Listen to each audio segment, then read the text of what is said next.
রাসূল করিম সাল্লাল্লাহু আলাইহি ওয়াসাল্লাম ইরশাদ করেছেন যে মান লাম ইয়াদা কাওলা যুর ওয়াল আমাল বিহি ফালাইসা লিল্লাহি হাজাতান আন ইয়াতা'a তা'আমাহু ওয়া শারাবাহু। যে ব্যক্তি রোজা রেখেছেন, মিথ্যা পরিহার করতে পারেননি, গালিগালাজ পরিহার করতে পারেননি, গুনাহের দিকে পা বাড়ানো পরিহার করতে পারেননি, মানুষকে ধোঁকা দেওয়া পরিহার করতে পারেননি, চিটার মানুষকে যে বেচা কেনার ক্ষেত্রে দিক সেদিক হেরফের এই সব কাজ থেকে নিজেকে বিরত রাখতে পারেননি, আল্লাহর কাছে সেই ব্যক্তির ক্ষুধার্ত থাকা আল্লাহর কাছে কোনো মর্যাদার কিছু নয়। অতএব রমজানুল মুবারক হচ্ছে একটি প্রশিক্ষণশালা।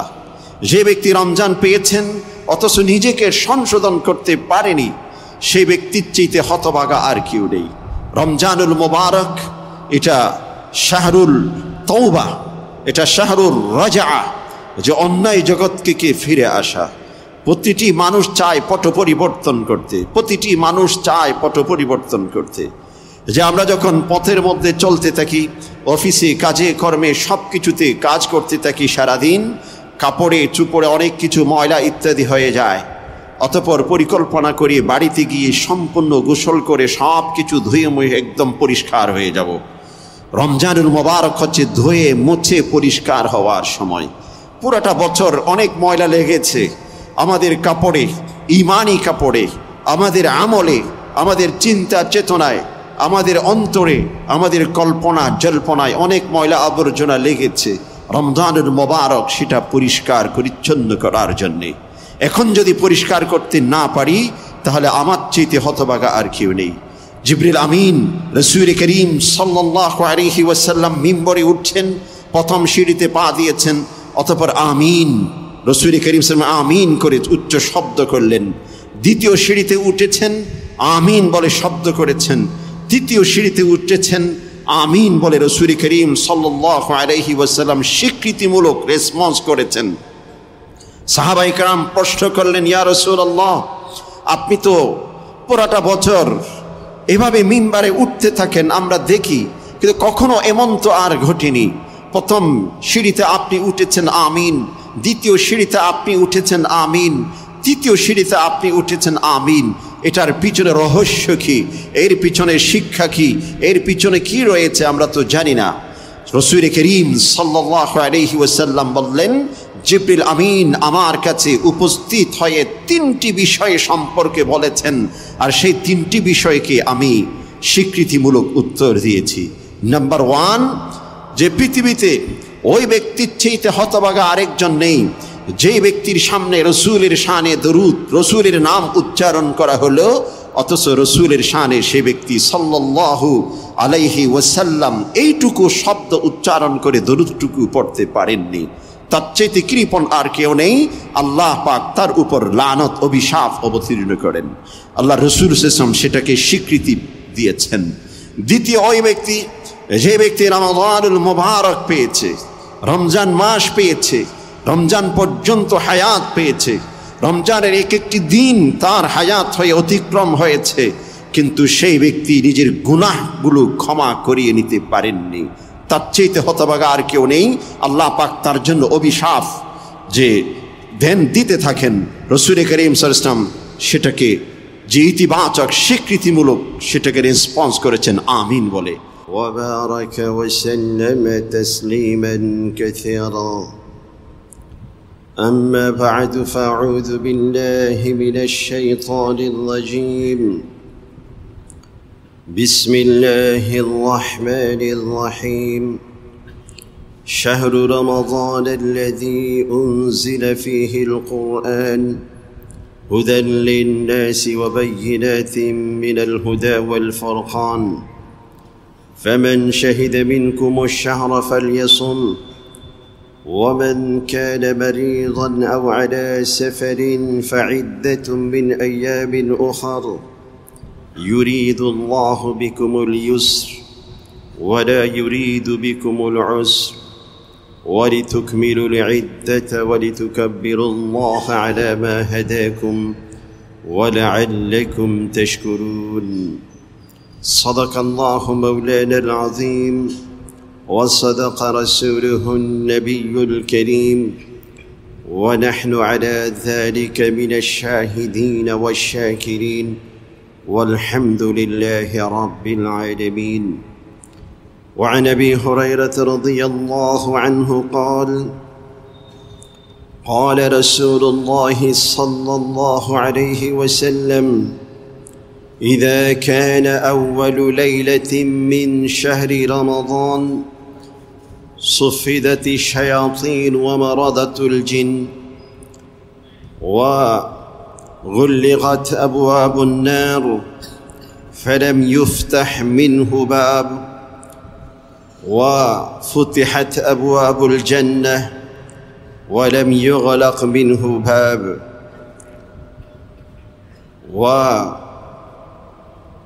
وينادي مناد قائلا يا باغي الخير أقبل ويا باغي الشر أقصر ولله عتقاء من النار وذلك كل ليلة أو كما قال النبي عليه الصلاة والسلام. شكري رسول الشان درود بعد كريم. اللهم صل على سيدنا محمد وعلى آل سيدنا محمد كما صليت على إبراهيم وعلى آل إبراهيم إنك حميد مجيد. اللهم بارك على سيدنا محمد وعلى آل سيدنا محمد كما باركت على إبراهيم وعلى آل إبراهيم إنك حميد مجيد. শ্রদ্ধেয় ও সম্মানিত মুসল্লিয়ান হযরত, আজকের জুমার আলোচনা শুরু করার পূর্বে একটি বিষয় সম্পর্কে আপনাদের দৃষ্টি আকর্ষণ করছি। আজান ইসলামের একটি গুরুত্বপূর্ণ শিআর। আজানের এক একটি শব্দ, এক একটি বাক্য ওয়াহির মাধ্যমে নির্বাচন করা। রাসূল করিম সাল্লাল্লাহু আলাইহি ওয়াসাল্লাম প্রাথমিক পর্যায়ে নামাজের উদ্দেশ্যে মানুষকে যখন আহ্বান করত, কখনো আসসালাত শব্দ দিয়ে, কখনো বেল বা ঘণ্টা বাজানোর মাধ্যমে সকলকে আহ্বান করতেন।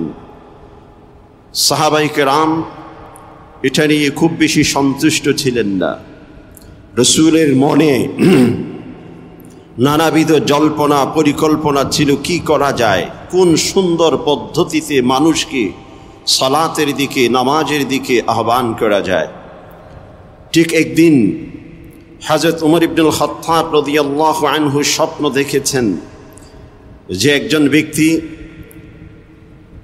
ওনার কাছে এসে যে নামাজের উদ্দেশ্যে কি কি করা যায় আলোচনা, অতঃপর সেখানে বিভিন্ন বিষয়গুলো আসলো। ঘণ্টা বাজানো যেতে পারে, আগুন প্রজ্বলন করা যেতে পারে, যে আগুনের একটি শিখা জ্বালিয়ে উত্তোলন করবে ঠিক যখন নামাজের সময় হবে। যেমনটি আমরা অনেক সময় লাইট জ্বালিয়ে থাকি। আবার অনেকে অনেক পদ্ধতির কথা বলেছেন, অনেকে অনেক কিছু ফুৎকার দিয়ে সকলকে সংকেত দিবে এমন বলেছেন। জিবরিল আমিন ওমর ইবনুল খাত্তাবকে বলছেন এগুলো কিছুই না।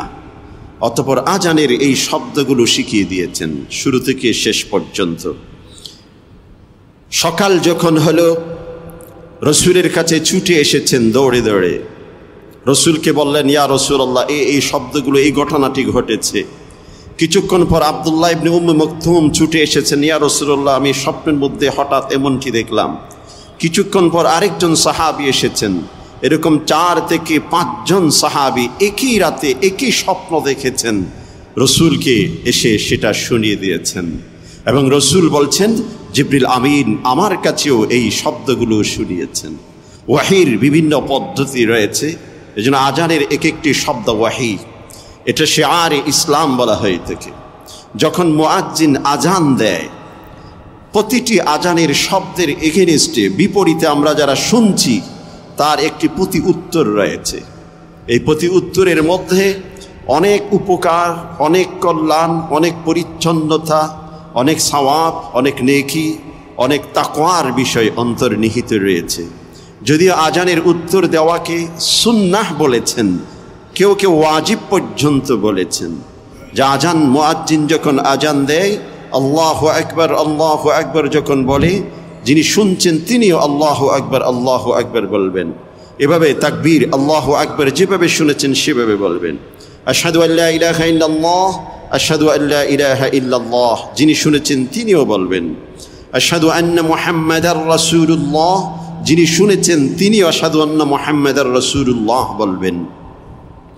এখানে একটি বিষয়, অনেকেই আশহাদু আন্না মুহাম্মাদার রাসূলুল্লাহ বলার পর সাল্লাল্লাহু আলাইহি ওয়াসাল্লাম বলতে চেষ্টা করেন, এটা হাদিস ভিত্তিক না। এখানে রসুলের ইশক মহাব্বত ওইভাবে নয়। দরুদ এখানে আজানের শেষের দিকে চলে গেছে। রসুল করিম সাল্লাল্লাহু আলাইহি ওয়াসাল্লাম বলেছেন, মুয়াজ্জিন যেভাবে বলে তোমরা যেভাবে শুনো সেভাবেই উত্তর দিবে। এজন্য আশহাদু আন্না মুহাম্মাদার রাসূলুল্লাহ, আশহাদু আন্না মুহাম্মাদার রাসূলুল্লাহ। হাইয়া আলাস সালাহ, তখন যিনি শুনছেন তিনি বলবেন লা হাওলা ওয়ালা কুওয়াতা ইল্লা বিল্লাহ। হাইয়া আলাল ফালাহ, লা হাওলা ওয়ালা কুওয়াতা ইল্লা বিল্লাহ। ফজরের আজানে আস-সালাতু খায়রুম মিনান নাওম, তখন বলতে হবে সাদাকতা ওয়া বারারতা, হে মুয়াজ্জিন আপনি সত্য বলেছেন, দায়িত্ব মুক্ত হয়েছেন, সাদাকতা ওয়া বারারতা। এবং আল্লাহু আকবার, লা ইলাহা ইল্লাল্লাহ, লা ইলাহা ইল্লাল্লাহ। এই উত্তরটুকু করা এটা সুন্নাহ, অনেকে বলেছেন ওয়াজিব। এজন্য আমরা যারা আজান শুনছি অনেকেই শুধু বসে থাকি, অবহেলা করি, নাতিদের সাথে খেলা করি, বাসার বাড়িতে নানা কাজে ব্যস্ত থাকি, অনেকেই গান শুনি, অনেকে এই করি। আজান একটি গুরুত্বপূর্ণ শিআর, ওয়া ইউআযযিম শাআইরাল্লাহ ফাইন্নাহা মিন তাকওয়াল কুলুব। সূরাতুল হজ্জে আল্লাহ পাক ইরশাদ করছেন, যে ব্যক্তি ইসলামের একটি শিআরের প্রতি সম্মান প্রদর্শন করবে তার অন্তরে যে আল্লাহ ভীতি রয়েছে সেটার বহিঃপ্রকাশ, অন্তর পরিষ্কার পরিচ্ছন্ন হয়। আজান সংক্রান্ত বিষয়ে আরেক সময় দীর্ঘ আরও বিষয় নিয়ে আলোচনা করব। অনেককে দেখছি আজানের কোনো উত্তর নেই, এই জন্য বিষয়গুলো আপনাদের সামনে ঠিক এই মুহূর্তে তুলে ধরলাম। আল্লাহ পাক আমাদের সবাইকে বুঝে আমল করার তৌফিক নসিব করুন। অন্তত পক্ষে যদি উত্তর দিতে না পারি চুপ থাকা। আমি আরেকবার বলেছিলাম একজন মহিয়সী নারীর কথা, যে তিনি কোনো শিক্ষিত ছিলেন না, কোরআন পড়তে পারতেন না খুব বেশি, বা অত বেশি আবেদ ছিলেন সেরকমও না। কিন্তু উনি যখন ইন্তেকাল করেছেন, ওনার কবর, ওনার অন্যান্য সব কিছুর মাধ্যমে জান্নাতের একটি সুসংবাদ সেখানে পাওয়া যায়। তখন জিজ্ঞাসা করা হলো যে ইনি কী কাজটি করতেন, এনার এত যে সম্মান কেন দেখা গেল? তখন সেখানে দেখা গেছে যে ওই মহিলা প্রতি ওয়াক্তে যখন আজান হতো সব কাজকর্ম সব কিছু ছেড়ে আজানের প্রতি গুরুত্ব দিতেন, আজানের উত্তর দিতেন। আল্লাহ পাক সেই উসিলে তাকে জান্নাতি হিসেবে কবুল করেছেন। অর্থাৎ মৃত্যুকালীন সময়ে স্পষ্টভাবে তিনি যে কালিমা উচ্চারণ করেছেন, কিছু ফেরেশতারা এসে তাকে ইস্তেকবালের কিছু শব্দ স্পষ্ট শোনা যাচ্ছিল, তাকে ইস্তেকবাল করছিলেন। এই মর্যাদা কেন? আজানের উত্তর দিয়েছেন। আজানের মাধ্যমে হযরত বিলাল রাদিয়াল্লাহু আনহু কত মর্যাদার আসনে আসীন হয়েছেন। এজন্য আজান এটা পৃথিবীর অন্য কোনো বাণীর মতো নয়, এটা আল্লাহ প্রদত্ত ওয়াহির মাধ্যমে এটা ঠিক হয়েছে। এই জন্য আজানের প্রতি আমরা সব সময় সম্মান প্রদর্শন করতে চেষ্টা করব। আল্লাহ পাক আমাদেরকে তৌফিক নসিব করুন। শ্রদ্ধেয় মুসল্লিয়ান হযরত, রাসূল করিম সাল্লাল্লাহু আলাইহি ওয়াসাল্লাম ইরশাদ করেছেন, পৃথিবীতে ওই ব্যক্তি সবচেয়ে বেশি সৌভাগ্যবান যে ব্যক্তি রমজানুল মুবারক পেয়েছেন। এক সময় এমন ছিল বা অতীতের যারা আল্লাহওয়ালা ছিলেন, আল্লাহর খাঁটি বান্দা হিসেবে পৃথিবীতে মানুষের কাছে পরিচিত লাভ করেছিলেন, যাদের আমল, যাদের ইখলাস অনেক পরিচ্ছন্ন পৃথিবীতে দেখা গেছে, এমন অনেকের জীবনী যখন লেখা হয়, স্টাডি করা হয়, সেখানে দেখা যায় উনি হায়াতের মধ্যে কতবার রমজানুল মুবারক পেয়েছিলেন। যিনি জীবনে এতটি রোজা পেয়েছে, রমজান পেয়েছিলেন, অর্থাৎ রমজান পাওয়া এটা একটা সৌভাগ্যের বিষয়, এটা একটা ক্রেডিট, এটা একটা সার্টিফিকেট যে আমি রমজানুল মোবারক পেয়েছি, রমজান মাসে আমি পৃথিবীতে জীবিত ছিলাম। কিন্তু দুঃখের বিষয়, আফসোসের বিষয় যে এমন অসংখ্য মানুষ আছেন রমজানুল মোবারকে হায়াত পেয়েছেন কিন্তু তিনি যেন মৃত, রমজান তাকে স্পর্শ করতে পারেনি। গত জুমাতে বলেছিলাম রুব্বা সাইম লা ইয়াজিদু মিন সিয়ামিহি লাইসা লাহু মিন সিয়ামিহি ইল্লাল জু'। কিছু কিছু মানুষ আছেন এমন রমজানুল মোবারকে যে না খেয়ে থাকেন, সারাদিন উপবাস থাকেন, কিন্তু গীবত, শিকায়ত, পৃথিবীর যাবতীয় সব কিছু তার মধ্যে থাকে। তো আল্লাহ রসুল বলছেন ওই ব্যক্তি তার রোজা থেকে ক্ষুধা ছাড়া অন্য কোনো কিছু পায়নি। ওয়ারুব্বা কাইম লাইসা লাহু মিন কিয়ামিহি ইল্লা সাহর। অনেক মানুষ সারা রাত জেগে থাকেন, তার সারা রাত জেগে থাকার মাধ্যমে খুব বেশি কিছু অর্জন করতে পারেনি, শুধু রাত জেগে থাকাটুকুই পেয়েছেন। আর যে ব্যক্তি সারা রাত ইবাদত করেছেন সে ব্যক্তি অনেক কিছু পেয়েছেন। এই জন্য রমজানুল মোবারক পাওয়া এটা একটা গুরুত্বপূর্ণ বিষয়। আল্লাহ পাক হাদিসের মধ্যে এসেছে রমজান আসার পূর্ব থেকে, রমজানুল মোবারক শুরু হবে তার আগে থেকে জান্নাতের চতুর্দিকে জান্নাতকে সাজাতে থাকে, জান্নাতকে পরিচর্যা করতে থাকে। ফেরেশতারা জিজ্ঞাসা করে, ইয়া রব, হঠাৎ জান্নাতকে এরকম অবস্থা যে রমজানুল মোবারকে জান্নাতীদেরকে নতুন করে আপ্যায়ন, জান্নাতীদেরকে অসংখ্য রোজাদার সাইমিনদের জন্য আমি এই জান্নাতকে এখন থেকে সাজাতে শুরু করেছি। এজন্য আল্লাহ পাক আমাদের জন্য আসন সাজাচ্ছেন, আল্লাহ পাক নিজ হাতে নিজ দায়িত্বে আমাদের জন্য ঘর তৈরি করছেন, সাজাচ্ছেন রমজানুল মোবারকে, অথচ আমরা সেখান থেকে গাফেল, সে সম্পর্কে কিছুই জানি না। এজন্য রমজানুল মোবারক অত্যন্ত গুরুত্বপূর্ণ একটি নিয়ামত। রাসূল করিম সাল্লাল্লাহু আলাইহি ওয়াসাল্লাম ইরশাদ করেছেন যে মান লাম ইয়াদা কাওলা যুর ওয়াল আমাল বিহি ফালাইসা লিল্লাহি হাজাতান আন ইয়াতা'a তা'আমাহু ওয়া শারাবাহু।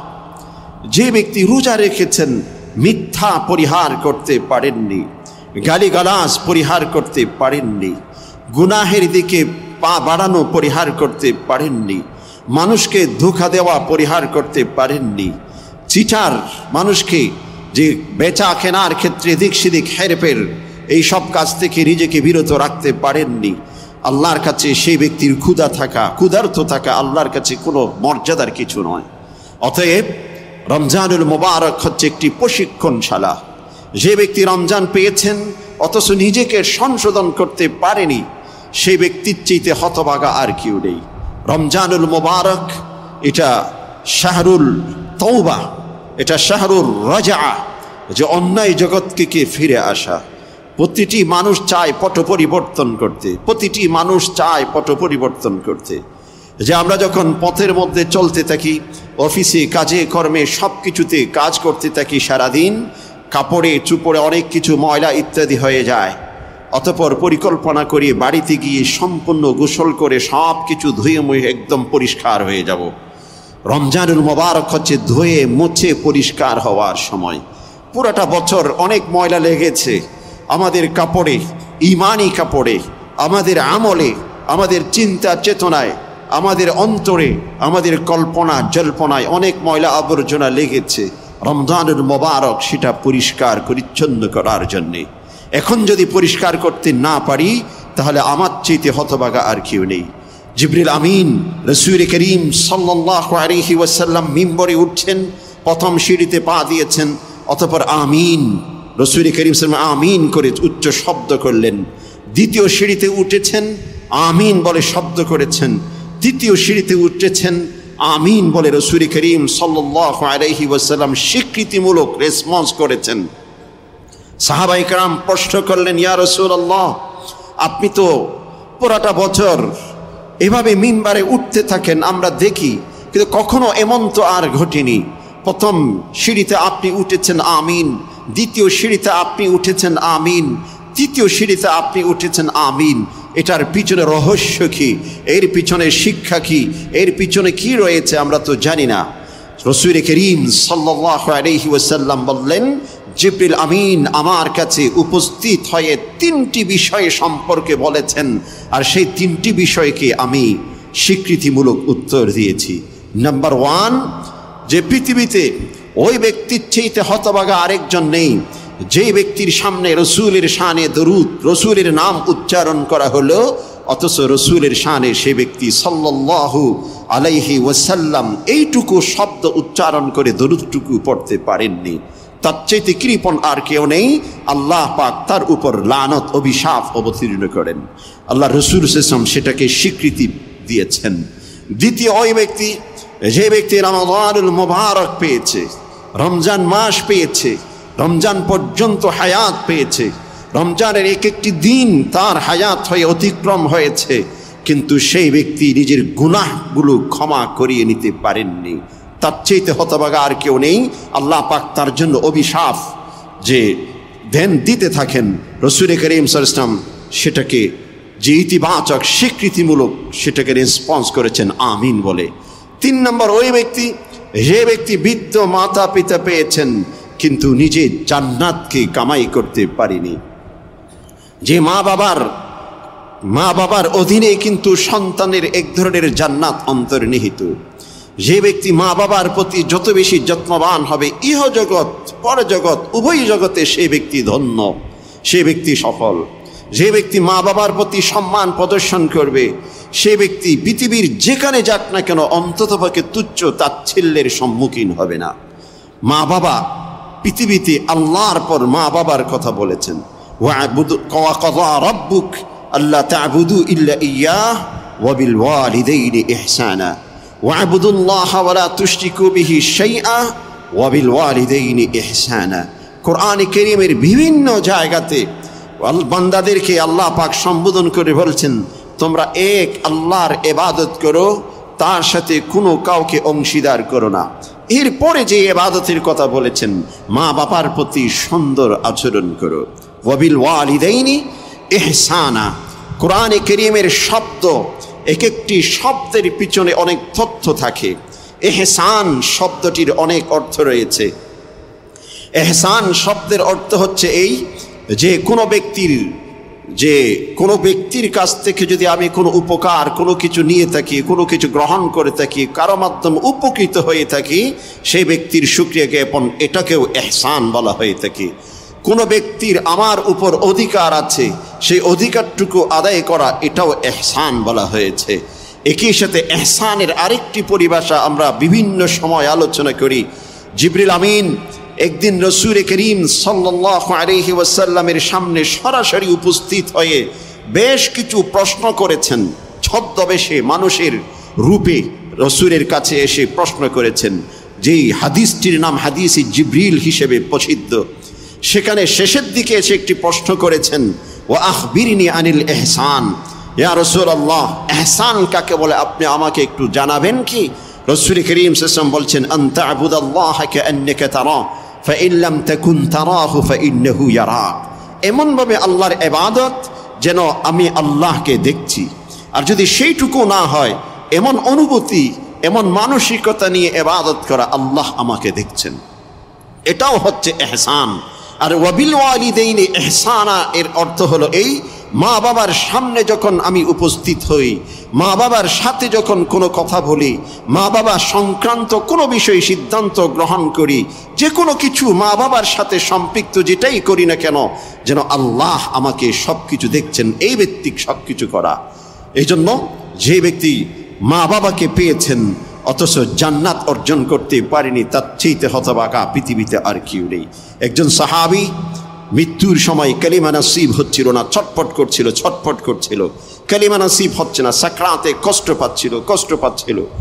সাহাবায়ে কেরাম হতবাক হয়ে গেছে, তালকিন করছেন। মৃত্যু সজ্জায় যখন কোনো ব্যক্তি পতিত হয়, পাশে যারা থাকেন তালকিন, কালিমা তাইয়্যিবার তালকিন, অর্থাৎ নিজে কালিমা আস্তে আস্তে পড়তে থাকা, জোরেও নয়, পড়তেও না বলা। কারণ মৃত ব্যক্তি যদি হঠাৎ করে কোনো কারণে অস্বীকার করে বসে, এটা একটা বিপদ। ওই জন্য পড়ো এমন শব্দ না বলে, তালকিনের অর্থ হলো মৃত্যু সজ্জায় কোনো ব্যক্তি তার পাশে আস্তে আস্তে মৃদু স্বরে নিজে পড়তে থাকা, লা ইলাহা ইল্লাল্লাহ লা ইলাহা ইল্লাল্লাহু মুহাম্মাদুর রাসূলুল্লাহ, নিজে আস্তে আস্তে পড়তে থাকা। সাহাবা একরাম তালকিন করছেন, ওই সাহাবীর কষ্ট পাচ্ছেন, কালিমা নসিব হয় না, মৃত্যু হয় না। সাহাবা একরাম রাসূলের কাছে এসেছেন, রাসূল করিম সাল্লাল্লাহু আলাইহি ওয়াসাল্লাম আবু হুরায়রাকে পাঠিয়েছেন, বিলাল রাদিয়াল্লাহু আনহুকে পাঠিয়েছেন, অনেক সাহাবীকে পাঠিয়েছেন, কোনোভাবেই কিছু হয় না। রাসূলের কাছে আবার এসেছেন, রাসূল করিম সাল্লাল্লাহু আলাইহি ওয়াসাল্লাম বলছেন, ওর তার মা কোথায় আছে তাকে নিয়ে আসো। খোঁজ নিয়ে দেখছেন সে মায়ের প্রতি জুলুম করতেন, মার প্রতি যে তার সৎ আচরণ ছিল না। তখন রাসূল করিম মার কাছে মাকে নিয়ে এসেছেন, এক পাশে সন্তানকে রেখেছেন, আরেক পাশে মাকে রেখেছেন। মাকে বলল, তোমার এই সন্তানকে আমি আগুনে নিক্ষেপ করতে চাই। পৃথিবীর কোনো মা সন্তান বাবার প্রতি হাজারো জুলুম অত্যাচার করুক না কেন, কোনো মা কশ্চিনকালেও এতে মতামত দিবে না যে আমার সন্তানকে আমার সামনে আগুনে নিক্ষেপ করা হোক, তাকে মেরে ফেলা হোক। এটা হচ্ছে মায়ের বৈশিষ্ট্য, এটা হচ্ছে মায়ের বৈশিষ্ট্য। নিজের প্রাণ দিয়ে দিবে, কিন্তু সন্তানের ক্ষতি হোক এটা পৃথিবীর কোনো মা চায় না। মাকে যখন বলল সন্তানকে আমি আগুনে নিক্ষেপ করব, মা হুট করে উঠেছেন, ইয়া রাসূলুল্লাহ, না, আমার সন্তানকে আগুনে নিক্ষেপ করেন না। রাসূল করিম সাল্লাল্লাহু আলাইহি ওয়াসাল্লাম বললেন যে তুমি যদি চাও তোমার এই সন্তান পৃথিবীর এই আগুনে জ্বলবে, এটা সহ্য করতে তোমার কষ্ট হবে, তুমি চাও সে আগুনে তাকে নিক্ষেপ আমি না করি, তাহলে চিরন্তন যে আগুনে সে জ্বলবে, সে আগুনের সম্পর্কে তোমার কি কোনো খোঁজ খবর নেই? তোমার সন্তানকে তুমি ক্ষমা করে দাও। অতঃপর মা কেঁদে দিলেন। এরপর কিছুক্ষণ পর ওই সাহাবীর কালিমা নসিব হয়েছে। এই জন্য মুসল্লিন হযরত, মা বাবা একটা অমূল্য সম্পদ। সিয়ামের মাস, কিয়ামের মাস, দীর্ঘক্ষণ পর্যন্ত মসজিদে বসে আমি ইবাদত করছি, কিন্তু মায়ের এক একটি আহ যদি আসমানের গেটে গিয়ে দাঁড়িয়ে থাকে, আমার ইবাদত এর উপরে উঠতে পারবে না। মায়ের মুখ থেকে মায়ের এক একটি নিঃশ্বাস যদি আসমানের দরজাতে গিয়ে পাহারারত হয়ে দাঁড়িয়ে থাকে, আমার হাজারো ইবাদত ফেরেশতা নিতে পারবে না। ফেরেশতাদেরকে বলবে, মায়ের আহ, মায়ের নিঃশ্বাস, মায়ের উফ, ওয়ালা তাকুল লাহুমা উফ ওয়ালা তানহারহুমা, মাকে ধমক দেয়া যাবে না, ওয়ালা তানহারহুমা, ধমক দেয়া যাবে না। মায়ের সাথে কখনো ধমকের সুরে কথা বলা যাবে না। এজন্য কোনো ধমকের সুরে যদি কথা বলে, আসমানের গেটে গিয়ে দাঁড়িয়ে থাকবে। আমার ইবাদত, আমার সিয়াম, আমার কিয়াম, আমার অনেক কিছু আটকে যাবে, পেন্ডিং অবস্থায় থাকবে, পেন্ডিং অবস্থায়, ঝুলন্ত অবস্থায় থেকে যাবে। এজন্য রাসূল সাল্লাল্লাহু আলাইহি ওয়াসাল্লাম বলেছেন, যে ব্যক্তি মাকে পেয়েছেন জান্নাত অর্জন করতে পারেনি, তার উপর আল্লাহ পাক অভিশাপ কামনা করেছেন। আমি সেটাকে স্বীকৃতি দিয়েছি। এনিহাও রমজানুল মুবারক আমরা পেয়েছি, এই মাসে যদি মাগফিরাত অর্জন করতে না পারি, আমার চাইতে হতভাগা আর পৃথিবীতে কেউ নেই। একটি হাদিসের মধ্যে সালমান ফারিসি রাদিয়াল্লাহু আনহু থেকে বর্ণিত, রমজানের 30 দিনকে 3 ভাগে ভাগ করা হয়েছে। আউয়ালুহা রাহমা ওয়া আওসাতুহা মাগফিরা ওয়া আখিরুহা ইতকুম মিনান নার। যে প্রথম 10 দিন রহমত, দ্বিতীয় 10 দিন মাগফিরাত। রহমত অর্থাৎ আল্লাহর পক্ষ থেকে অনুগ্রহ, দয়া, এই প্রথম 10 দিনে অর্জন করা যায়। মাগফিরাত আল্লাহর পক্ষ থেকে ক্ষমা অর্জন করা যায়। শেষের 10 দিন ইতকুম মিনান নার, জাহান্নাম থেকে মুক্তি অর্জন করা যায়। এই হাদিসটি সম্পর্কে নানাবিধ প্রশ্ন রয়েছে। আর এই হাদিসের অর্থ কিন্তু এই নয় প্রথম 10 দিনে শুধুমাত্র রহমত পাবো, দ্বিতীয় 10 দিনে শুধু মাগফিরাত, তৃতীয় 10 দিনে শুধু ইতকুম মিনান নার, এমনটি নয়। এক নম্বর হাদিসটি সম্পর্কে প্রশ্ন আছে। দ্বিতীয় নম্বর, হাদিসের ব্যাখ্যা একটু ব্যতিক্রমভাবে আমাদের সামনে উপস্থাপন করা হয়। হাদিসের ব্যাখ্যা হলো এই যে কোনো ব্যক্তি যদি পরিপূর্ণ আল্লাহর সন্তুষ্টি অর্জন করতে চায়, জাহান্নাম থেকে মুক্ত হয়ে জান্নাত পেতে চায়, প্রথমে তাকে আল্লাহর অনুগ্রহের অধীনে আসতে হবে। আউয়ালুহা রাহমা। আর যে ব্যক্তি আল্লাহ পাকের অনুগ্রহ, দয়া, রহমতের আওতায় এসে যাবে, সে ব্যক্তি মাগফিরাত তার অর্জন হওয়ার সম্ভাবনা রয়েছে। আর যে ব্যক্তি রহমতের ধাপ অতিক্রম করে মাগফিরাত অর্জন করতে পারলেন, সে ব্যক্তি অবশ্যই জাহান্নাম থেকে মুক্তি অর্জন করতে পারবে। হাদিসের অর্থ এই নয় প্রথম 10 দিন শুধু রহমত, এই 10 দিনে কোনোভাবে আল্লাহর কাছে ক্ষমা চাওয়া যাবে না। সে মাঝখানের 10 দিনে শুধুমাত্র আল্লাহর কাছ থেকে গুনাহ ক্ষমা চাইব, রহমত সেখানে নেই, এমন না। আল্লাহ পাকের ভান্ডার অফুরন্ত। প্রথম 10 দিনেও রহমত রয়েছে, প্রথম 10 দিনে মাগফিরাত রয়েছে, প্রথম 10 দিনে জাহান্নাম থেকে মুক্তিও রয়েছে, দ্বিতীয় 10 দিনেও সেই রহমত মাগফিরাত জাহান্নাম থেকে মুক্তি রয়েছে, শেষের 10 দিনেও রহমত মাগফিরাত জাহান্নাম থেকে মুক্তি রয়েছে। হাদিসের অর্থ হলো এক একটি ধাপ। তবে আল্লাহ পাকের রহমত যদি আমি পেতে চাই, আল্লাহ পাকের ইবাদাতের সূচিভিত্তিক আমাকে যেতে হবে। রমজানুল মুবারক বান্দার জন্য অনেক গুরুত্বপূর্ণ একটি সময়। কেমন রমজানুল মুবারক কেমন? একজন মুহাদ্দিস ব্যাখ্যা দিয়েছেন, একজন সাহাবী ছিলেন আনাস বিন নদর রাদিয়াল্লাহু আনহু। আনাস বিন নদর অত্যন্ত মজবুত একজন সাহাবী ছিলেন। সাহাবাদের জীবন ছিল ব্যতিক্রম। সাহাবারা আল্লাহর কাছে, আমাদের দেশে বলা হয়ে থাকে যে বাবার সবচেয়ে আদরের সন্তান, সোহাগী সন্তান, এরকম কিছু জিনিস বলা হয়ে থাকে। সন্তান যত অপরাধ করুক, কিছু কিছু বাবা আছে সেটাকে ক্ষমা করে দেয়, সেটা বাবা আবার বুকে জড়ায় দেয়, সন্তানের কোনো অপরাধের দিকেই দৃষ্টি দেয় না। পৃথিবীতে এমন কিছু বাবা এবং সন্তানের সম্পর্ক দেখে যে রমজানুল মুবারকে যে ব্যক্তি সিয়াম সাধনা করে আল্লাহর সাথে বান্দার এমন সম্পর্ক হয়ে যায়। তো এমন সম্পর্ক যাদের হয় তাদের কেমন পরিবেশ? তো আনাস বিন নদর রাদিয়াল্লাহু আনহু একজন সাহাবী ছিল। সেই সাহাবীর একজন দুধু বোন ছিলেন, রুকাইয়া। দুধু বোন অর্থাৎ এক মায়ের থেকে দুজনে দুধ পান করেছিলেন। তার এই দুধু বোন করছে কি, একদিন একজন আরেকটি মেয়ের দাঁত ভেঙে দিয়েছে। অনেক সময় যে একজন আরেকজনের সাথে খেলাধুলা, কথা বলতে বলতে ঝগড়ায় অনেক সময় একজন আরেকজনকে আঘাত করে দাঁত ভেঙে দিয়েছে, সামনের দিকের এই দাঁত ভেঙে ফেলেছে। এখন যার দাঁত ভেঙে ফেলেছে তার পরিবার রেখে গেছে, তার উপর প্রতিশোধ গ্রহণ করবে। এরা বলছে না, তার দাঁত ভাঙা যাবে না, তাকে আক্রমণ করা যাবে না, তাকে সেফটির জন্য রসুলের কাছে বিচার নিয়ে এসেছেন। রসুল করিম সাল্লাল্লাহু আলাইহি ওয়াসাল্লাম বলছেন, ইয়া আনাস, কিছু করার নেই। কোরআন বলছেন আস-সিন্নু বিস-সিন, কেউ যদি কারো উপর যেভাবে যে পরিমাণ আঘাত করেছেন, কেসাস প্রতিশোধ, তাকে সেই পরিমাণ আঘাত তাকে করতে হবে। একটি চড় মেরেছে, তার প্রতিশোধ তাকে সেভাবে চড় মারতে হবে। দাঁত ফেলে দিয়েছে, তার দাঁত ফেলে দিতে হবে। কেউ কারো কান কেটে ফেলেছে, যে কেটেছে তার প্রতিশোধ হবে, তারও একটি কান কেটে ফেলা হবে। এটা কোরআনের কেসাস। ওয়াকাতাবনা আলাইহা ফিন নাফস, ওয়াকাতাবনা আলাইহা আন্না আন-নাফস বিন-নাফস ওয়াল আইনা বিল-আইনি ওয়াল আনফা বিল-আনফি ওয়াল উযনা বিল-উযনি ওয়াস-সিন্না বিস-সিন ওয়াল জুরুহা কিসাস। যে যেটুকু আঘাত করেছেন সেইটুকু পরিমাণ প্রতিশোধ।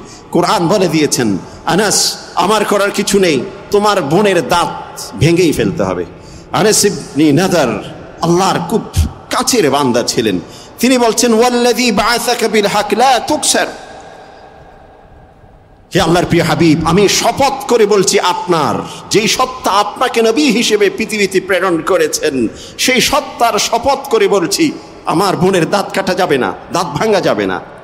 দুটো পদ্ধতি, এক পদ্ধতি হলো হয়তো দাঁত ভেঙে দিতে হবে, আরেকটি পদ্ধতি আছে যে যাদের কাছে সে অপরাধী, যার ক্ষতি করেছে, যার দাঁত ভেঙে ফেলেছে, সে যদি ক্ষমা করে দেয় তাহলে শেষ।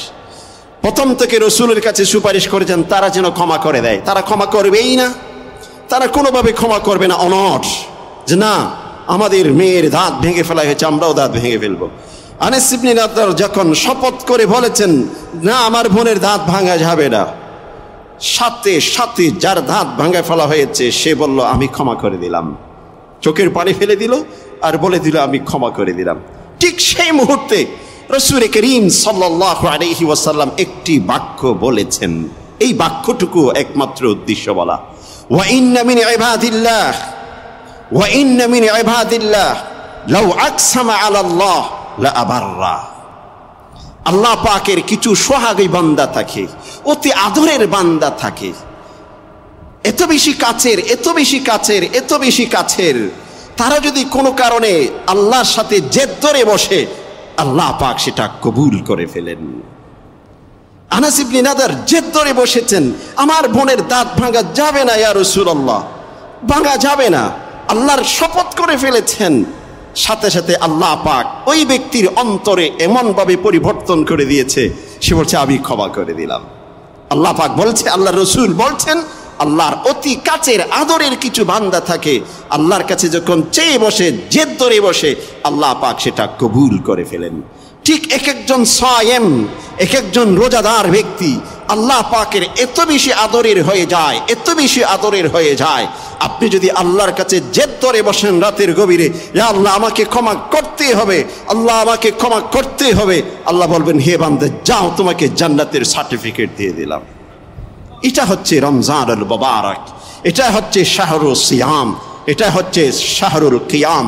এই জন্য এক একজন রোজাদারের আল্লাহর কাছে সেরকম মর্যাদা।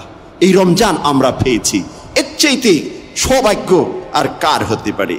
সাহাবায়ে কেরাম রমজানুল মুবারক যখন আসতো কারোর সাথে কথা বলতেন না, বন্ধু বান্ধবের সাথে কথা বন্ধ করে দিতেন, বন্ধুর সাথে কথা বন্ধ করে দিতেন, ব্যবসা সম্পূর্ণরূপে গুটিয়ে নিতেন। আমাদের অনেকে মনে করি রমজানুল মুবারক ব্যবসার সবচেয়ে উন্নত সময়, রমজানুল মুবারক ইনভেস্টের সবচেয়ে গুরুত্বপূর্ণ সময়।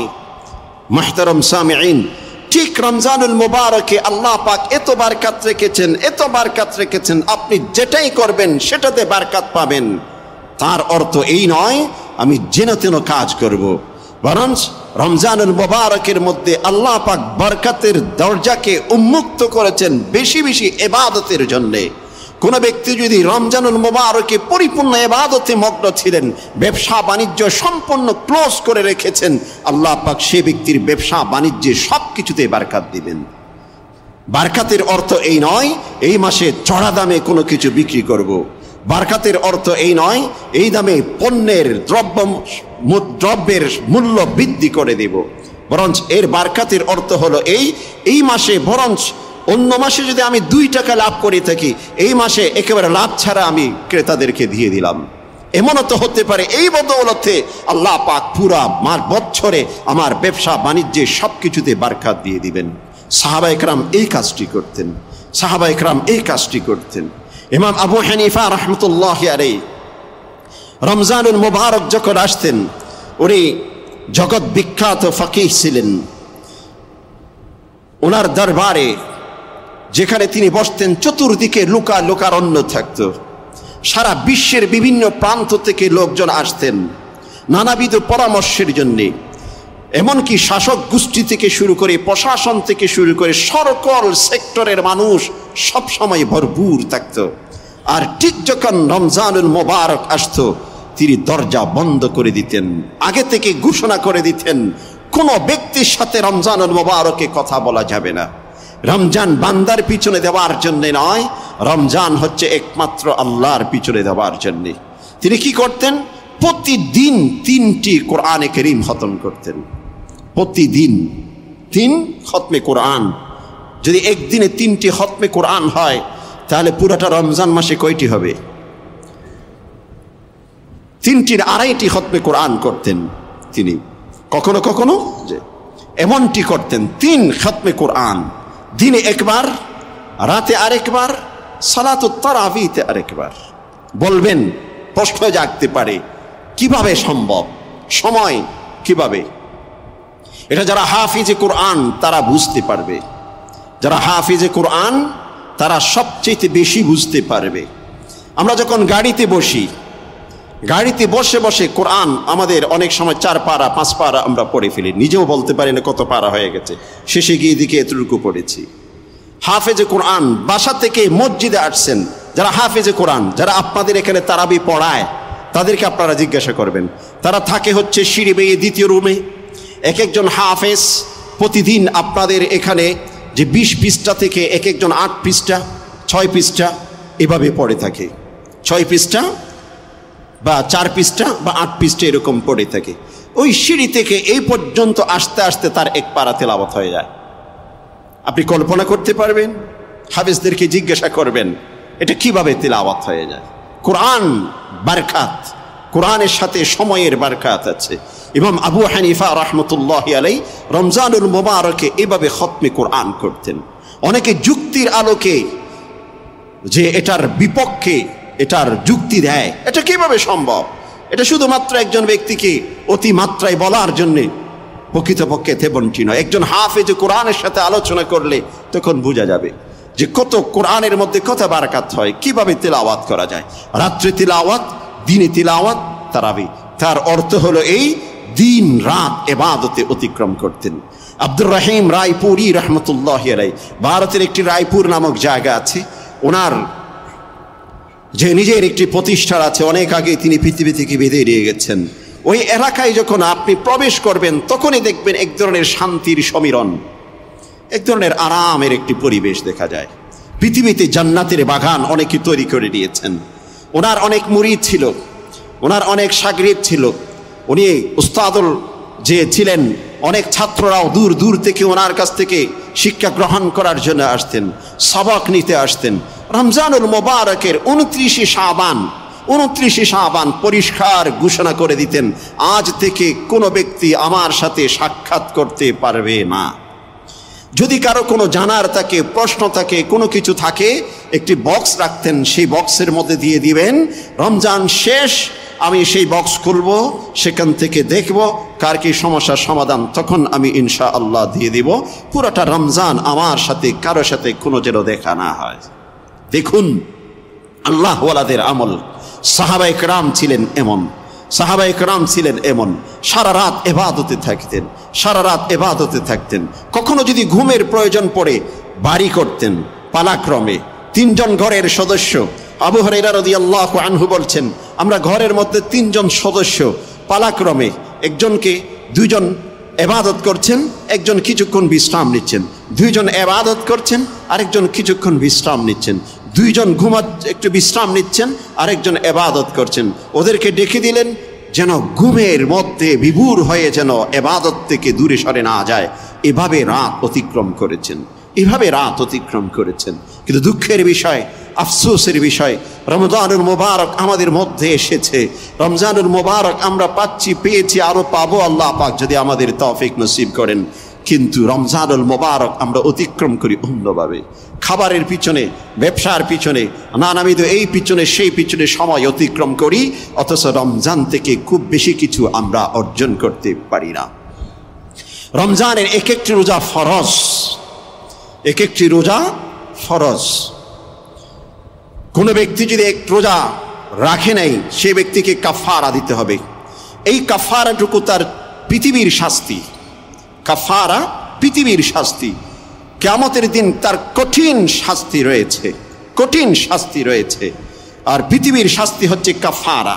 কাফারা কি? 2টি বিষয়, 3টি বিষয়। একটি হচ্ছে কাফারা, আরেকটি হচ্ছে ফিদিয়া, আরেকটি হচ্ছে কাজা। কাফারা, ফিদিয়া, কাজা। কাজা শব্দটি হলো যেটা আমি আগে করতে পারিনি, সময় অতিক্রম হয়ে গেছে, পরবর্তীতে সেটা আমি আদায় করে দিচ্ছি। জোহরের সময় একজন ব্যক্তি ঘুমিয়েছিলেন দীর্ঘক্ষণ পর্যন্ত, জোহরের সময় অতিক্রম হয়ে গেছে। আসরের যখন আজান হয়েছে তার ঘুম ভেঙেছে, সে ব্যক্তি ছটপট করছেন, জোহর তো আমি পড়তে পারিনি। দাঁড়িয়ে তাড়াতাড়ি তিনি জোহরের নামাজ আদায় করে নেবেন, কিন্তু এই নামাজটুকু তার কাজা হবে, আদা নয়। গুনাহগার হবেন যদি ধারাবাহিকভাবে এভাবে করতে থাকেন। আর যদি ঘটনাক্রমে ভুলক্রমে ঘুমের ইয়ার কারণে হয়ে থাকে, তাহলে আল্লাহ পাক তাকে হয়তো ক্ষমা করবেন। এই জন্য তিনি নামাজ আদায় করার পর আল্লাহর কাছে তওবা করবেন, ইয়া রাব, হে আল্লাহ আমি ভুল করেছি, আমার ভুল হয়ে গেছে। আল্লাহর কাছে তওবা করবেন, কাজা আদায় করবেন। এটা হচ্ছে কাজা। কোনো ব্যক্তি রমজানুল মোবারকে অসুস্থতার কারণে রোজা রাখতে পারছেন না, সফরে ছিলেন, রোজা রাখতে পারেননি, সফরের কারণে রমজানুল মোবারকে অনুমতি আছে। এখানে একটি গুরুত্বপূর্ণ বিষয়, কোন ব্যক্তি মুসাফির, সে ব্যক্তি ফরজ নামাজের 4 রাকাতকে 2 রাকাত পড়তেই হবে, অপশন না, ঐচ্ছিক নয়। কোন ব্যক্তি সফরে আছেন, 48 মাইলের দূরত্বে তিনি অতিক্রম করেছেন, অথবা সফরের রত অবস্থায় আছেন, সে ব্যক্তি 4 রাকাত বিশিষ্ট ফরজ নামাজকে 2 রাকাত পড়তে হবে। যদি 4 রাকাত পড়ে সে ব্যক্তি গুনাহগার হবে। কেউ যদি মনে করেন যে আমার সফর অত্যন্ত আরামদায়ক হচ্ছে, আমি পাজারোতে, আমি যে রোল রাইজে আমি অনেক আরামদায়ক গাড়িতে আরোহণ করে আছি, খুব শান্তির সাথে আছি, এই জন্য আমার কোনো ক্লান্তি নেই, শ্রান্তি নেই, আমি 4 রাকাত পড়তে পারতেছি, এটা 4 রাকাত পড়বো ইনশাআল্লাহ, 4 রাকাতেই পড়বো, আল্লাহ পাক সেটা কবুল করবেন না, 2 রাকাতেই পড়তে হবে। রমজানুল মোবারক কিন্তু ব্যতিক্রম।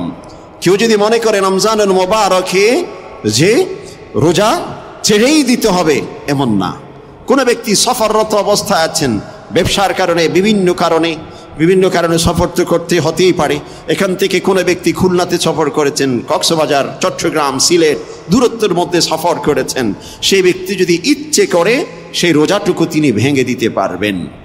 আর যদি রাখতে চান রেখেও দিতে পারবেন, ঐচ্ছিক অপশন। আর যদি রেখে দেয় সেটা তার জন্য সবচেয়ে উত্তম তাকওয়ার বিষয়।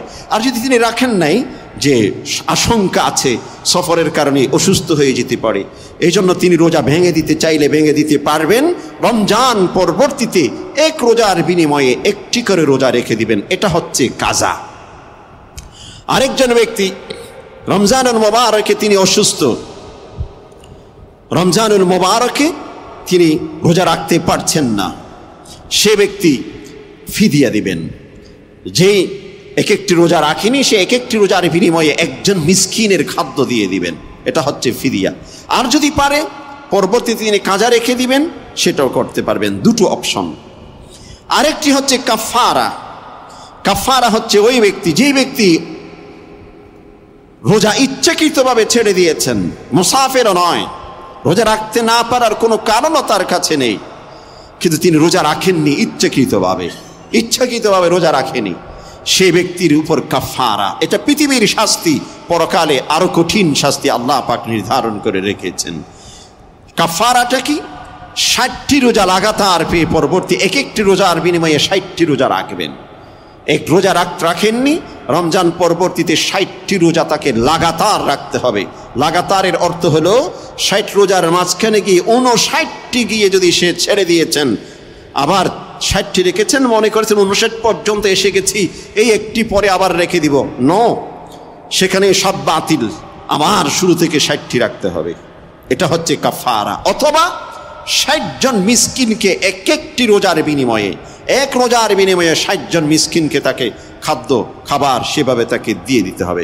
আর যদি কোনো ব্যক্তি 10টি রাখেননি, 10 60-এ যত টাকা হয়, 20টি রাখেননি, 20 60-এ যত টাকা হয়। এটা হচ্ছে পৃথিবীর শাস্তি।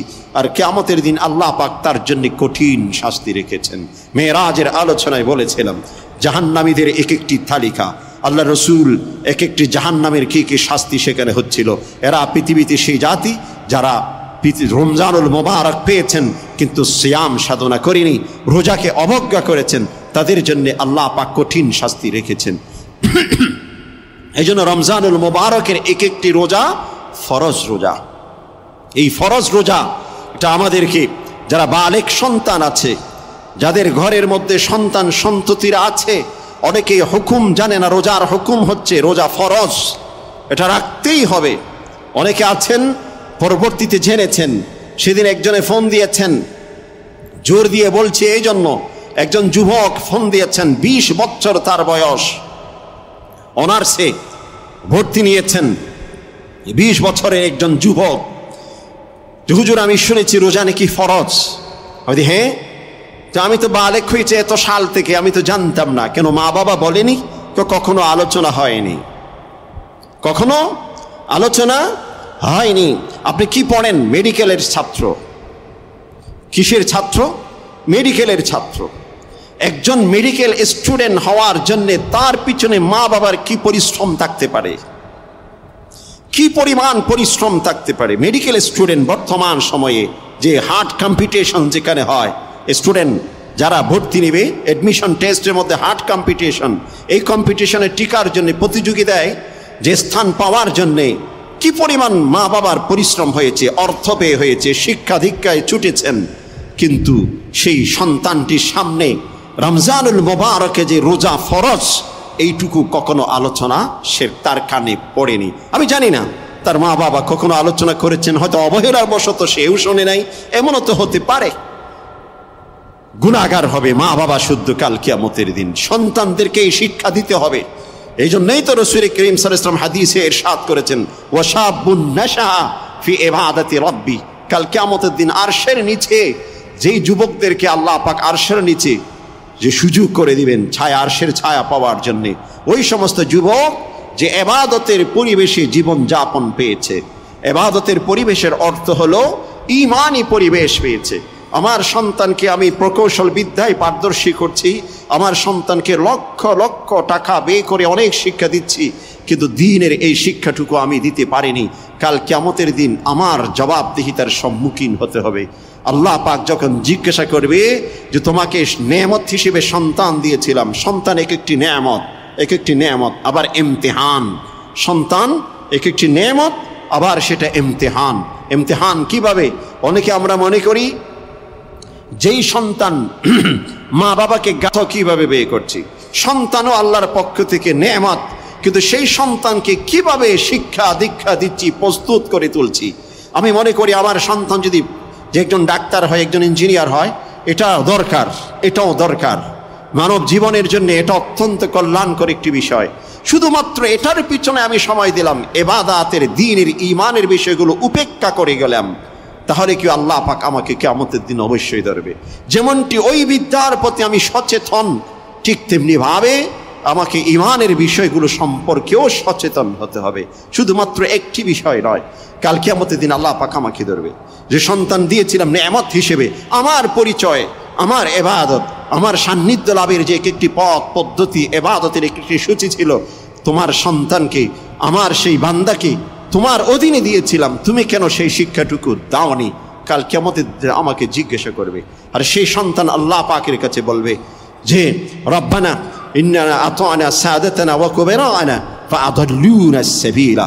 হে রব, আমাদের যারা যে গার্জিয়ান ছিলেন তাদেরকে অনুসরণ করেছি, তারা তো আমাদেরকে এই পথ দেখায়নি, এজন্য তাদেরকে আপনি কবুল, তাদেরকে পাকড়াও করুন। রব্বানা আতিহিম দি'ফাইনি মিনাল আযাব। হে আল্লাহ, তাদেরকে ডবল শাস্তি, ডবল শাস্তি। আপনার সন্তান আপনার বিপক্ষে সেদিন সুপারিশ করবে, আর সেদিন কোনো এক্সকিউজ চলবে না। ওয়ালা ইয়াজলিমু রাব্বুকা আহাদা। আল্লাহ পাক সেদিন কারো প্রতি কোনো প্রকারের জুলম করবেন না, অবিচার আল্লাহ পাক করবেন না। ঠিক সেই সময়ের জন্য সন্তানদেরকে শিক্ষা দিতে হবে। রমজানুল মুবারকের রোজা ফরজ, এটা খুবই গুরুত্বপূর্ণ। রমজানের রোজা ফরজ। রমজানের যে তারাবি, রাসূল করিম সাল্লাল্লাহু আলাইহি ওয়াসাল্লাম হাদিসে ইরশাদ করেছেন, মান কামা রমাদান ঈমানান ওয়া ইহতিসাবা গুফিরা লাহু মা তাকদ্দামা মিন যামবিহি। যে ব্যক্তি রমজানুল মুবারকে রাত জেগে ইবাদত করেছেন, আল্লাহ পাক তার অতীতের সমস্ত গুনাহ ক্ষমা করে দিবেন। কোন ব্যক্তি যদি 20 রাকাত তারাবিতে যে পড়ে থাকি, এইটুকু আদায় করেছেন, পরবর্তী পড়তে পারেনি, কামা রমাদানের সওয়াবটুকু সে আশা করি পেয়ে যাবেন। এরপরেও যদি পরবর্তীতে কোনো ব্যক্তি আরো নামাজ আদায় করতে চায়, সেটা অবশ্যই তিনি করতে পারবেন। সাহাবায়ে কেরাম সারা রাত ইবাদতে অতিক্রম করেছেন, যার দৃষ্টান্ত কিছুক্ষণ আগেই তুলে ধরেছি। এজন্য তারাবি, কিয়ামুল লাইল, এটা রমজানের আলাদা একটি আমল। বিষয়টা কেন বলছি? কোনো ব্যক্তির যদি তারাবি ছুটে গেছে, রাত্রে তারাবির নামাজ পড়তে পারেননি, কোনো কারণে তিনি পড়তে পারেননি, সেই ব্যক্তি যদি রোজা রাখে, তার রোজা অবশ্যই পরিপূর্ণ হয়ে যাবে। তবে কিয়ামুল লাইল যে করে নাই, তারাবির সালাত যে তিনি আদায় করে নাই, সেইটুকু সওয়াব থেকে তিনি পরিপূর্ণ বঞ্চিত হবেন। এই কথা কেন বললাম? অফিস থেকে অনেক ব্যক্তি আসার পথে দেরি হয়ে যায়, তারাবি নামাজ তিনি পড়তে পারেননি, অথবা সফরে ছিলেন, আসতে দেরি হয়ে গেছে, তারাবি পড়তে পারেনি।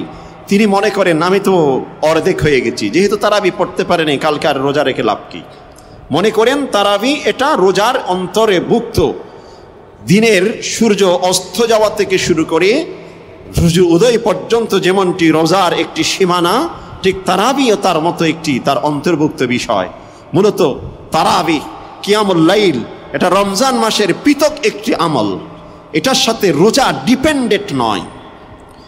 হ্যাঁ, তারাবি যদি কোনো ব্যক্তির ছুটে গেছে, সে ব্যক্তি রোজা হবে না এমন নয়। সে ব্যক্তি অবশ্যই সেহরির মাধ্যমে পরিপূর্ণ বিশ্বাসের সাথে, ইয়াকিনের সাথে সে ব্যক্তি রোজা রাখবেন, রোজা রেখে দিবেন। সালাতুল লাইল বা কিয়ামুল লাইল তিনি আদায় করতে পারেনি, এটা আল্লাহর কাছ থেকে তিনি চেয়ে নেবেন, তারপরের রাত বেশি বেশি আমল করবেন। সেটা হতে পারে কেউ তারাবি ছুটে গেছে বিধায় আমি আর রোজা রাখবো না, এমনটি যেন না হয়। রমজানুল মুবারক রাসূল করিম সাল্লাল্লাহু আলাইহি ওয়াসাল্লাম 3টি কাজ করতেন। বেশি বেশি ইবাদত, দিন রাত ইবাদত। দ্বিতীয় নম্বর, বেশি বেশি কান্নাকাটি করতেন, আল্লাহর কাছে বেশি বেশি কান্নাকাটি করতেন। আয়েশা সিদ্দিকা রাদিয়াল্লাহু আনহা বলছেন, রাসূল করিম সাল্লাল্লাহু আলাইহি ওয়াসাল্লাম এত বেশি কাঁদতেন, মাঝে মাঝে অবাক হয়ে গেছেন। রাসূল সাল্লাল্লাহু মনে হয় শেষে হয়ে গেল, এরকম রমজানুল মুবারকে সেজদায় পড়তেন। মাঝখানে আরেকটি মাসলা এসে গেছে, সেটা বলে দেই। অনেকে বলেন, জিজ্ঞাসা করেন, নামাজের যখন সেজদায় যায় তখন দোয়া করা যাবে কিনা? নামাজের সেজদায় যখন যায় তখন দোয়া করা যাবে কি না, এই প্রশ্নটি অনেকে করেন। অনেকে ফতোয়া দেন, ফরজ নামাজের শেষ সেজদায় গিয়ে আপনি আল্লাহর কাছে যেমন মন চান তেমন বলেন। আমি তাদেরকে প্রশ্ন করি, রাসূল করিম সাল্লাল্লাহু আলাইহি ওয়াসাল্লাম শেষ সেজদায় গিয়ে কি দোয়া করেছেন সেটা দেখান। আর রাসূল যেগুলো বলেছেন সেগুলো বলার অনুমতি আছে, এর বাহিরে বলার নাই। যদি রাসূল থেকে সেই দোয়াগুলো যদি না পান, তাহলে শেষ সেজদাতে গিয়ে দোয়া করতে পারবে, এটার প্রতি এত বেশি উদ্বুদ্ধ করার দরকার নেই।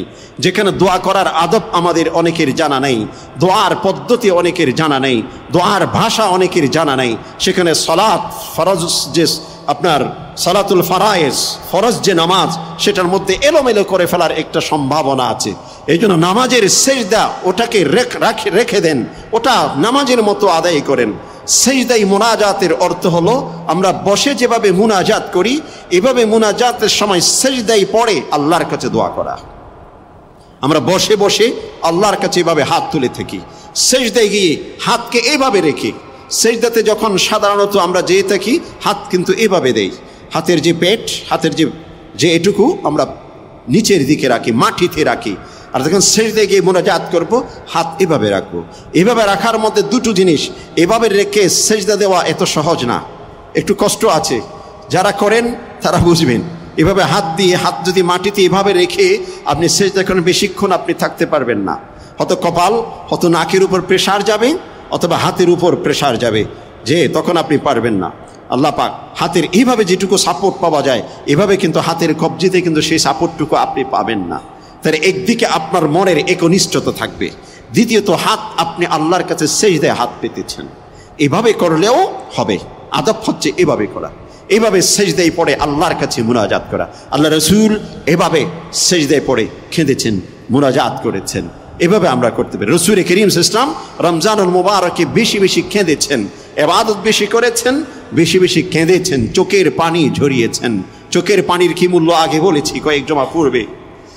রাসূল করিম সাল্লাল্লাহু আলাইহি ওয়াসাল্লাম আরেকটি কাজ করতেন রমজানুল মুবারকে, বেশি বেশি দান করতেন, বেশি বেশি দান করতেন। ইনফাক ফি সাবিলিল্লাহ, বেশি বেশি দান করতেন। জিবরিল আমিন আজওয়াদ রাসূল ইসলাম সবচেয়ে বেশি দানশীল ছিলেন পৃথিবীতে। রমজানুল মুবারকে রাসূল করিম সাল্লাল্লাহু আলাইহি ওয়াসাল্লাম যে কোনো কিছু এসেছে দান করে দিয়েছেন, এসেছে দান করে দিয়েছেন। রাসূল করিম সাল্লাল্লাহু আলাইহি ওয়াসাল্লাম সবচেয়ে বেশি দান করতেন রমজানুল মুবারকে। তাহলে এই তিনটি কাজ আমরা, ইবাদত, বেশি বেশি কান্নাকাটি, বেশি বেশি দান। দানের জন্যে, দান শব্দটি ইনফাক ফি সাবিলিল্লাহ বলেছেন, আল্লাহর পথে ব্যয়।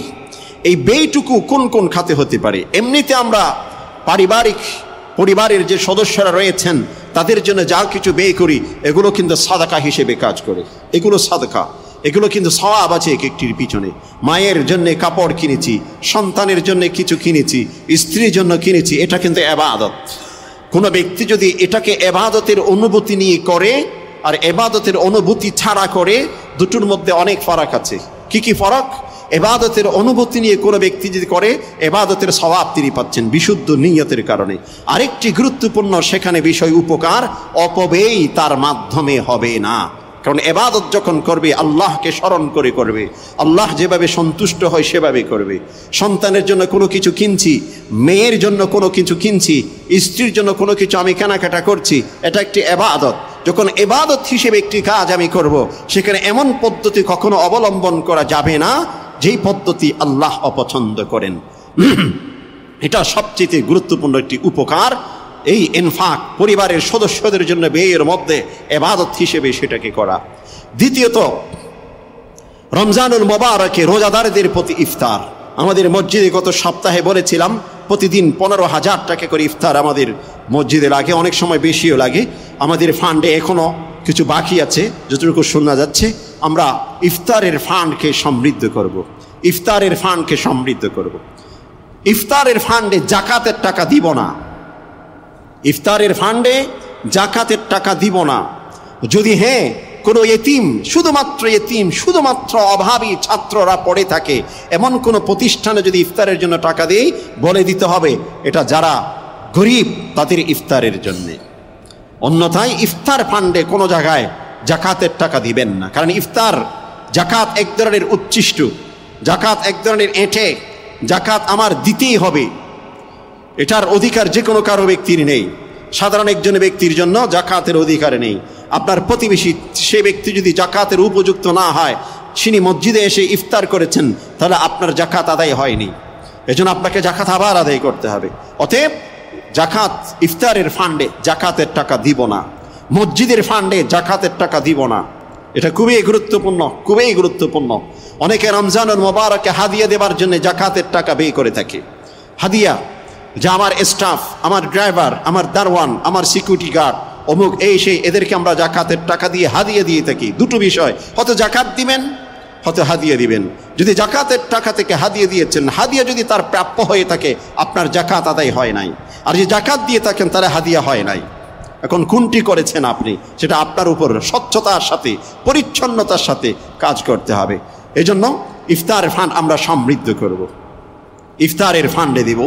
মাদ্রাসা, আমাদের মসজিদুল ফেরদাউস কমপ্লেক্স একটি মাদ্রাসা রয়েছে, উলুমুল কোরআন। এখানে গরিব দুঃখী বাচ্চারা পড়াশোনা করে। আপনারা এই মসজিদের ফান্ডে জাকাতের টাকা দিতে পারবেন, চালের বস্তা হিসেবে জাকাতের টাকা থেকে কিনে দিতে পারবেন। আর যদি এমনি দান করেন সেটাও করতে পারবেন, সাধারণ দান হিসেবে, যেটা আমি দিনই প্রতিষ্ঠানে সাধারণ দান হিসেবে করলাম। জাকাত দেওয়ার চাইতে এমনি দান সওয়াব অনেক সময় বেশি।